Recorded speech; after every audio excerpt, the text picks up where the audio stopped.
Quem se rebelou foi um só. E carregou muita gente com ele, né? É o espírito mau. Aquele que não quis se submeter a Deus. Achou que ele estava mais certo que Deus. Porque queria ser Deus, o seu próprio Deus. E quanta gente na comunidade é assim, né? Quer ser o seu próprio Deus. Quer ser o porta-voz de Deus. Então, isso, minha gente, precisamos de refletir muito. E vocês agora vão ter uma semana de oração, momento de graça. Rezem muito isso. Rezem muito mesmo. Não é jogar pedra sobre ninguém na comunidade. Fulano é assim, Beltrano é assim, Ciclano é assim. Não. É rezar e pedir que nenhum de nós se torne na comunidade uma pedra de tropeço, uma fonte de desunião. Não vamos abrir espaço na nossa comunidade para o maligno entrar. Porque quando entra divisão, intriga, rebeldia, é o maligno que está entrando. E ele é muito sagaz. Ele é ovelha, é lobo com pele de ovelha. E ele vem se caracterizando como se fosse o Espírito Santo, mas não é o Espírito Santo, porque Deus não cria divisão. Deus não se contradiz. Deus não se contradiz. Alguma dúvida, minha gente? Está tudo certo até aqui? É bom falar, bom perguntar. Está tudo claro? Não tem dúvida nenhuma, nem questionamento nenhum? Não? Então, nós vamos ver, aconteceu o seguinte. O Papa, como chefe da igreja, ele envia os bispos para a diocese e para as arquidioceses. Agora, os bispos nas suas dioceses, eles estão preocupados com todo o povo que lhe foi confiado, porque eles são responsáveis pela nossa salvação, né? Eles são os pastores.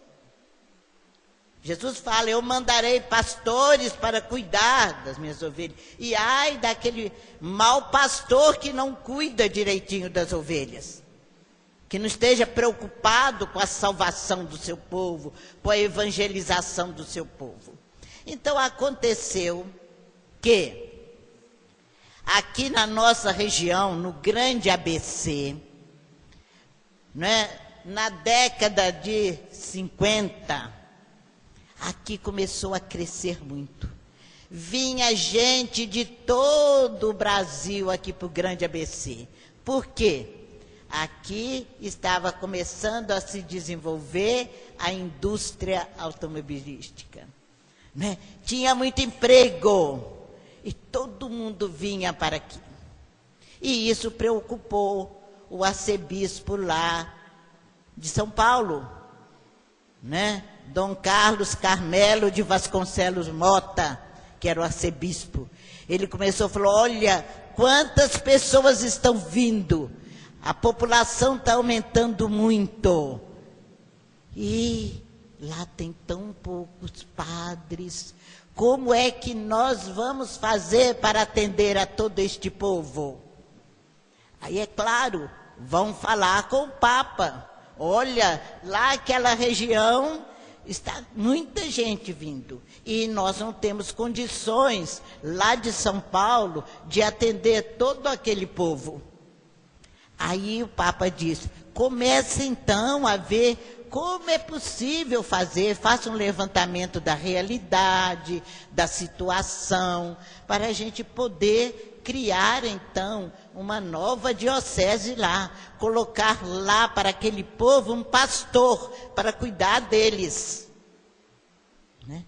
E então Dom Carlos Carmelo, claro, ele tinha um bispo auxiliar, Dom Paulo Rolim Loureiro, e falou com Dom Paulo, então, Rolim, o senhor vai cuidar de estudar lá a região do Grande ABC, para ver o que é possível ser feito para se criar uma diocese lá. Né? E Dom Paulo veio, né? Ficou aí 3 anos, vindo constantemente aqui visitar, ver qual era a situação, os padres que aqui trabalhavam, porque grande parte dos padres que aqui trabalhavam, eles vinham lá de São Paulo. Vinham de São Paulo, celebravam aqui nos finais de semana e depois iam embora. E nesse levantamento, o Dom Paulo viu o seguinte: toda essa região aqui do Grande ABC só tinha 8 paróquias. Então, a primeira paróquia, a paróquia Nossa Senhora da Boa Viagem, lá em São Bernardo. É a mais antiga, ela foi criada em 1812. Imaginem vocês, só quase que um século depois é que surge uma outra paróquia, não é? Lá em Ribeirão Pires, a paróquia São José, criada em 1911. No mesmo ano foi criada aqui, lá em Santo André, a paróquia Santo André, que a gente costuma chamar de matriz cor-de-rosa, né? Depois surgiu em São Caetano a paróquia Sagrada Família, em 1924. Depois a paróquia Nossa Senhora do Carmo, que é a nossa atual catedral, né?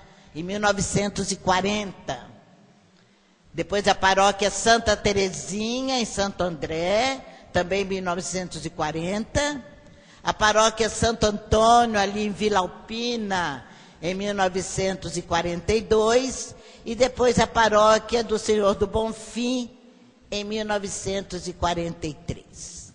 Então, esta foi a realidade que Dom Paulo Rolim Loureiro encontrou aqui. Então, ele viu que, para que se abrisse aqui uma nova diocese, era necessário ter mais paróquias, ter mais padres,